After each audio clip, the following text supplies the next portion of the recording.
Good afternoon, and thank you for the excellent introduction. It's a pleasure to be talking to you all this afternoon. We tend to think about cybersecurity in terms of the external threat, the hackers and the technology we use to defend against them. Cyber is a fast-paced environment with continuous change needed to keep up with the threat. I believe we need to think beyond that to manage cyber protection like we would any business service, using effective, structured methods and techniques which produce long-term sustainable solutions. We believe, and we've found through experience, that maturity management is effective, promoting rational, justified investment and long-term thinking in the cyber domain.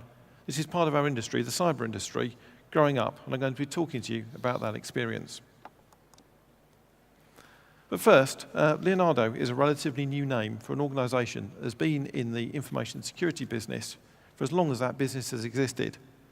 As a defence technology provider, we can trace our roots back to 1864 and the founding of Officine Galileo, producing aiming and tracking equipment, early analogue computers. In the 1960s, we produced the UK's first fully transistorised online cipher machine, the BID 610 or Alvis. We have a deep history in information assurance and building secure systems, primarily for government, in our key domestic markets of Italy and the UK, as well as all around the world. Back in 2012, at the time as Celex and Finmeccanica Cyber Solutions, and we really have stopped changing our name, Leonardo was awarded NSERC FOC, a major project to rebuild NATO's cyber sensing architecture and analytics, and to man that as a service. The experience of our partnership with NATO, the UK and Italian defence ministries provides the basis for my talk today. So what is cyber maturity management?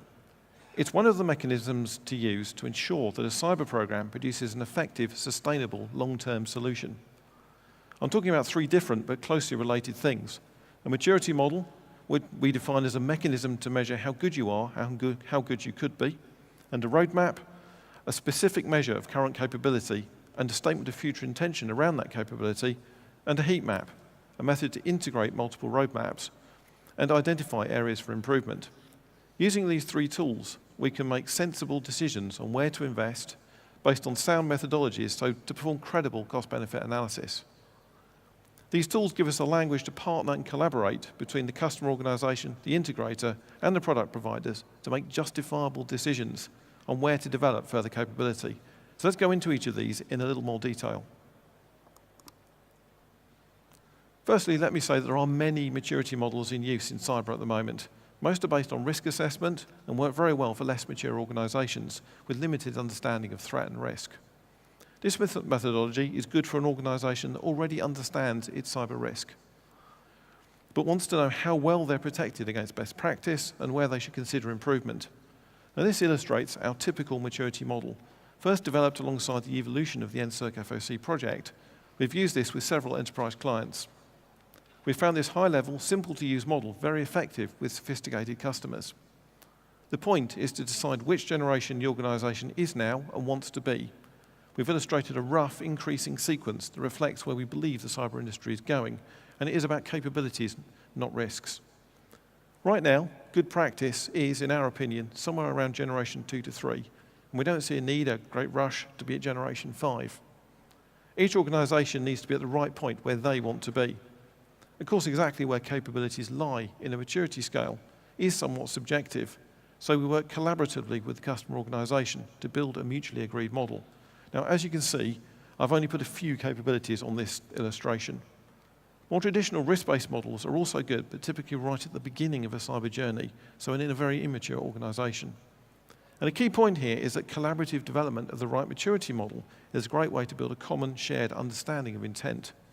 True partnering behaviour that forms a good basis for a strategy and road mapping project, which improves cyber protection. So here's a typical roadmap. The capability paths capture the direction of travel of their key product sets. A roadmap shows us where a particular capability is going, what new features a particular product is gaining, and how they enhance cyber protection. It can also tell us about things that are being removed, which might create gaps. Typically at the moment, all the major vendors are spreading the scope of their capabilities, so creating complex roadmaps, which from our capability perspective, create potential overlaps. An individual product roadmap is also where we can understand cost. Each capability in our environment is a cost driver. Building these roadmaps takes effort, but again an excellent opportunity to foster partnering behaviours, this time in particular across the supply chain, who we have to persuade to talk to us and share their views on the current state of the art and future direction. So a thank you to all of our suppliers in the room who helped us do this for NATO and your support in forming the Leonardo Cyber Alliance. Finally, the heat map is used to find areas where further development of the cyber protection capability might be needed. Generating the heat maps is something we do collaboratively with the customer so that we get balanced information which is aligned to the customer environment. The maps are calculated by plotting how good the capability is against, well, firstly the Lockheed Martin kill chain down the side, reconnaissance, delivery, exploit, install, etc., and standard courses of action which go across the top, so things like detect, deny, disrupt, and so on. So in each cell on the grid, we decide how well that capability supports the particular course of action at that stage in the kill chain. As you would expect, a firewall lights up completely different cells to a seam. So this data is really only useful to an enterprise when you integrate the data across all capabilities, produce an overall heat map for the enterprise. The accumulation of all of the data highlights areas of weak coverage, potential gaps in the organization's defenses. It's also a place where we can identify over-provisioning of capability, and from that, potential cost savings. The spreading of scope in vendor roadmaps may drive out the need for some products.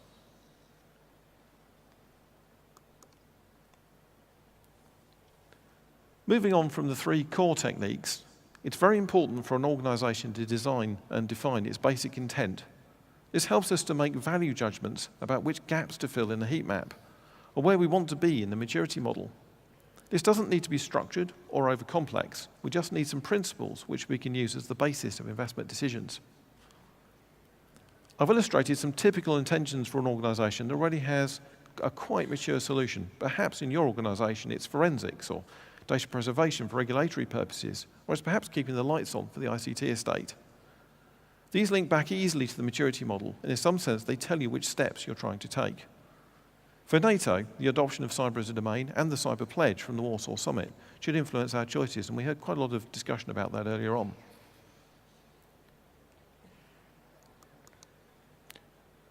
Similarly, a more capability-focused view can be a great way to help visualize what an organization is trying to achieve. It's again something that can largely be picked off the maturity model, refined and targeted at particular initiatives. The example here is a pretty high-end set of aspirations, as you can see. So these are aligned to our sophisticated enterprise customers and partners. At this level, we are way beyond trying to measure cyber risks and make risk-based decisions.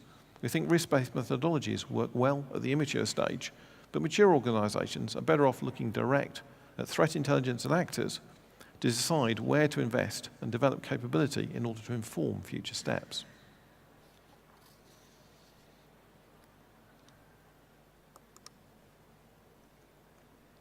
All of the concepts fit together into a maturity program. A maturity program is something that works best in partnership between the end user organization with its goals, with its integrators and service providers, and its technology providers. To set direction effectively, you need reliable, robust information, and you need collective buy-in. Managing maturity can't be a one-off thing. We need to keep iterating our view to keep pace with the threat. The military OODA loop, that's Observe, Orient, Decide, Act, translates very nicely into an ongoing iterative program shape that you can see. We've talked a lot about maturity, and we do mean maturity of a capability, not just a collection of shiny products. I cannot emphasize strongly enough that people and process are as important as the technology. Cyber protection is a relatively immature business. We are massively reliant in this business on the skills of people, and people work within processes. Our own road mapping work has led us to drive work in the cyber academy space and to take on cyber apprentices to address that people and process challenge. So a maturity program needs to consider all of these elements.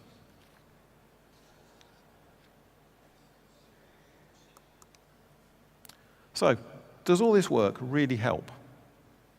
Yes, it does. Our simple, easy to understand, collaborative approach works. We can drive out a clear statement of intent. We can help decide how far an organization wants to go, how near to the bleeding edge.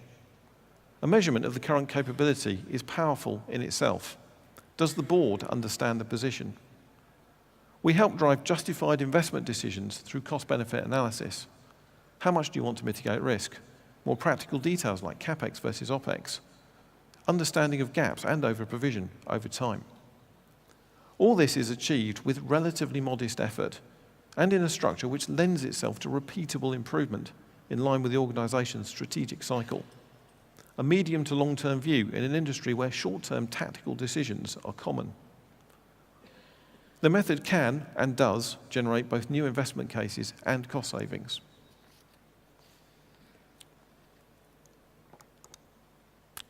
I'll now talk about two case studies. Firstly, the UK Ministry of Defence is a mature and sophisticated cyber operator. It's publicly known that they operate all the way over to the right of our maturity model. We support the department's cyber programme right through from consulting to design, build and operations. In addition to traditional risk-based, accreditor-driven methods, there is a specific maturity management methodology in use through the recent introduction of cyber vulnerability investigations, which we and other industry partners are supporting. Using a structured approach developed by the Defence Science and Technology Laboratory, the Ministry of Defence has partnered with its supply chain to run deep capability-based investigations to identify potential vulnerabilities and target investment to manage those vulnerabilities. Key is that the outputs are very much for the command, not the technologist. I've illustrated this with the Eurofighter Typhoon, not an ICT system. The commander needs to know about the vulnerability of this platform to cyber attack just as much as they need to understand its vulnerability to electronic warfare or an incoming missile threat. Leonardo has a major role in the Typhoon program, both in the airframe and in the electronic systems, by looking at every aspect of how a Typhoon operates within its full military context. We can identify cyber vulnerabilities and take action to deal with them. The CVI approach, a form of maturity modelling and road mapping, provides that information to the command at the level of individual platforms and in task groups. It's a new technique, but it's proving very effective, and a considerable effort is being undertaken by the department to move this forward. Let me move on to NATO.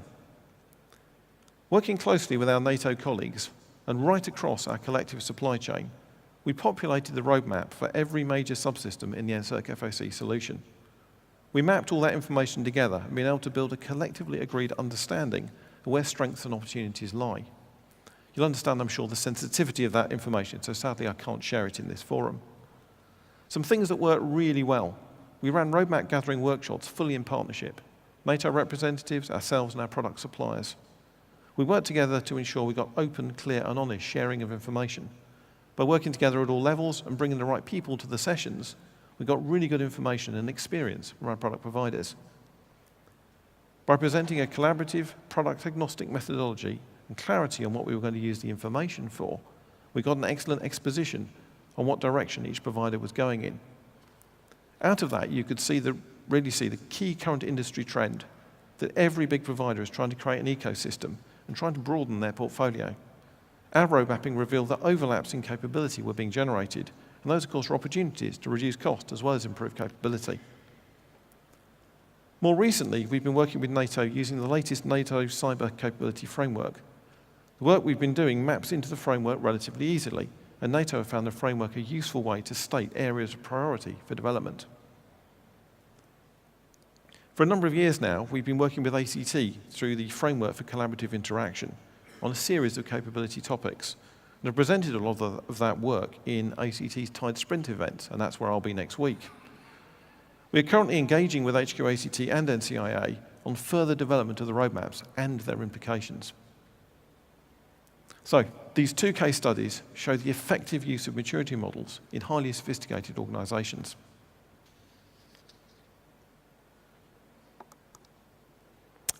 So, we've talked about the application of maturity models, roadmaps and heat maps in mature and sophisticated organisations that understand their cyber threat and are well on the path of managing that threat effectively. The lessons we've learned over the last few years of delivery to our customers, UK and Italian MOD and NATO, which we recommend to you, are: define a maturity model that you believe in. Keep it simple, not an academic exercise, just enough to measure effectiveness. Cyber is still immature, though maturing rapidly. Useful, easily applicable reference approaches do not come out of a government handbook. We've illustrated one way of doing this, but each organisation needs to find a way that is comfortable and achievable. This is about a partnership between a customer, a cyber program, service and technology providers. Partnership is essential to gain benefit. A good delivery partnership can be very successful. Within NCERC-FSC, for example, our additional sites work, where we partnered closely with NCAA and key suppliers, is delivering well. ISO 44001, Collaborative Business Relationship Management, which we helped develop, provides a great framework, structure, and methodology for partnering. It's our standard approach. And run a regular activity to look at product roadmaps. Predict ahead around 2 years, and actually implement the improvements you identify through a cyber program. Cyber is a rapidly moving environment. You have to manage that evolution actively and keep driving change to keep pace with the threat. In summary, putting the effort in to develop an appropriate maturity model and capability roadmap allows you, as government or industry, to take high-level control of your cyber program and to protect yourself in the cyber domain. We found this to be a highly effective method. Thank you. Thank you, Matthew. Thank you very much. Right. Super.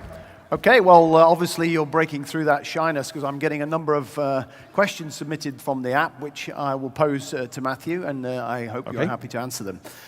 The first question, and these are anonymous, by the way, I don't know who submitted them. The question is your maturity model proprietary or open source? It's a mixture of proprietary methods, so that CVI methodology comes from the MOD, belongs to the DSTL and the Ministry of Defence. Otherwise, we share it reasonably freely. The individual models, so if we went back to the maturity picture, the particular points you'd want to put in that are customer specific. So I wouldn't share you one with a previous customer, but we would share the technique in an open way, absolutely. Okay, thank you. And the second question is, how often do you recommend an organization assesses its cybersecurity maturity level? That's a good question. All the time would be a good idea. So if you get the processes and structure for doing this right, that should be quite straightforward. So at the very least, in line with your company's strategic or organizational strategic cycle, typically annually, but ideally once a quarter will be a good point to be remeasuring and making sure that the projects and things you're investing in to improve protection are actually targeted in the right direction. We certainly find we need to adjust our direction quite often. Thank you, Matthew. And the final one is from the floor again. Do you think these methods would work in any organization or government or business sector? Absolutely. If the organization is very immature, then start off with the basics. I'm a Brit, so I'm going to say cyber essentials, but those kind of basic controls first. But once you've got over the basic hurdles, then measuring your maturity is a really good thing to try and do, and it will indicate easy steps that any organisation could take. And it equally works all the way right over to the right-hand side for the most sophisticated players.